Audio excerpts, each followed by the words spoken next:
రైట్గా details చూస్తే నేడు లీడర్లు మాటల తూటాలు పేల్చారు. ఒక్కో నేత తమదైన స్టైల్లో కామెంట్స్ చేశారు.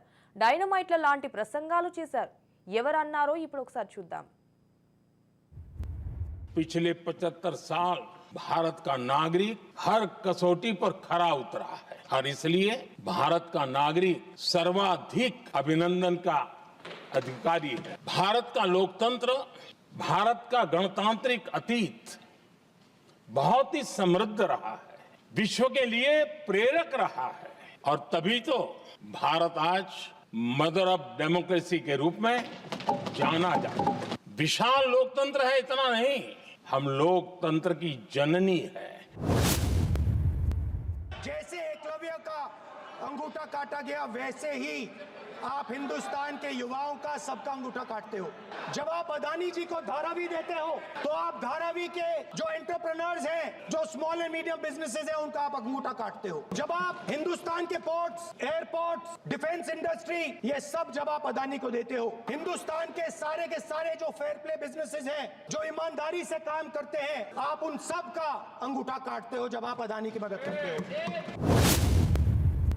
हमारे देश में संविधान को नोच लिया गया, इमरजेंसी आपातकाल लाया गया, संवैधानिक व्यवस्थाओं को समाप्त कर दिया गया, देश को जेल खाना बना दिया गया और कांग्रेस के माथे पर जो पाप है ना, वो कभी भी धुलने वाला नहीं है। दुनिया में जब जब लोकतंत्र की चर्चा होगी, कांग्रेस के माथे का ये पाप कभी धुलने वाला नहीं है, क्योंकि लोकतंत्र का गला घोंट दिया गया था।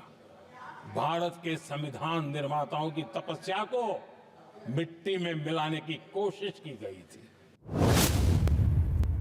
మరి వాళ్ళ పిల్లలు మనల్ని నమ్మి, ఈ ప్రభుత్వాన్ని నమ్మి, ఈ సిబ్బందిని నమ్మి ఈ రెసిడెన్షియల్ స్కూల్స్లో వాళ్ళ పిల్లలను చేర్పిస్తే వాళ్ళ సంక్షేమము, వాళ్ళ యోగక్షేమాలు మనం సరైన విధంగా చూడకుండా నిర్లక్ష్యం చేస్తే ఆ పిల్లలు చనిపోతే ఆ బాధ్యత ఎవరు తీసుకోవాలి? ఇది మన గౌరవం, మన ప్రతిష్టను పెంచేదా, లేకపోతే మన గౌరవ ప్రతిష్ట మస్కబారేదా? ఈరోజు మనందరం ఆత్మ పరిశీలన చేసుకోవాలి. ఇట్లాంటి సంఘటనలు పునరావృతం కాకుండా చూసుకోవాల్సిన బాధ్యత ప్రభుత్వం మీద ఉన్నది, సిబ్బంది మీద ఉన్నది. మన ఉనికికి, మన సంస్కృతి పైన దాడి జరుగుతున్నదంటే మనం మాట్లాడకపోతే తప్పు మనదైతుంది. చరిత్ర మనల్ని కూడా క్షమించదు. చరిత్ర నిర్మాణంలో మనమున్నాం. కేసీఆర్ గారి నాయకత్వంలో జరిగినటువంటి తెలంగాణ పునర్నిర్మాణంలో కూడా మనమున్నాం. ఆ రేవంత్ రెడ్డి గారు ఎండ్లో కూడా లేరు. పునర్నిర్మాణం జరిగేటటువంటి దశలో ప్రభుత్వాన్ని అస్థిరపరిచే కుట్ర చేసిండ్రు.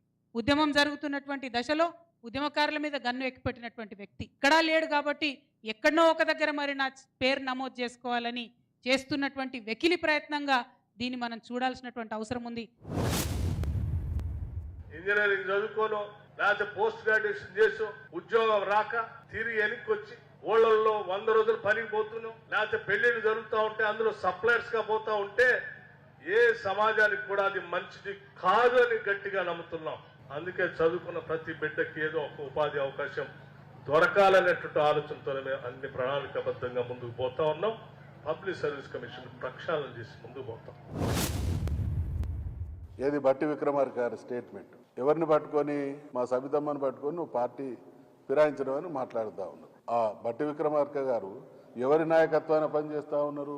అన్ని పార్టీలు తిరిగి వచ్చిన ఆయన ముఖ్యమంత్రి అయితే ఈయన ఉప ముఖ్యమంత్రి ఆహో ఓహో అని భజన చేస్తూ ఉన్నారు. ప్రజలకు కావాల్సింది ప్రేలాపనలు కాదు, ఫలాలు ఫలితాలు. మీ ప్రభుత్వం ఏర్పడ్డ 1 సంవత్సర కాలంలోనే ప్రజలు నమ్మి మోసపోయినాం అనేటువంటి భావన వ్యక్తీకరిస్తున్నారు. కాబట్టి సంస్కరించుకొని తెలంగాణ గౌరవాన్ని కాపాడు. ఒక మహిళ బహిరంగంగా అంత తొక్కిసలాట్లో జరిగింది కాబట్టి చట్టానికి లోబడే జరిగింది. చట్టం ఎవరి చుట్టం కాదు. రేపు ఎవరైనా కూడా చట్టం ఆ రకంగానే ఉంటుంది. అందులో ఎవరూ జోక్యం చేసుకోలేదు. కాబట్టి ఆయన మీద మాకేం కక్ష లేదు.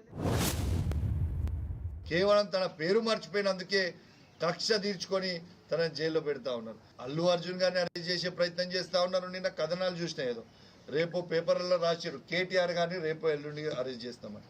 నేను చెప్తా ఉన్నాను, మీరు ఎవరైనా మీరు రేవంత్ రెడ్డి గారు కేటీఆర్ గారిని ముట్టుకుంటే ఈ తెలంగాణ రాష్ట్రం మొత్తం కూడా అగ్ని గుండెం కాబోతా ఉందని చెప్పి నేను హెచ్చరిస్తా ఉన్నాను. కాంగ్రెస్ పై తీవ్ర స్థాయిలో విరుచుకుపడ్డ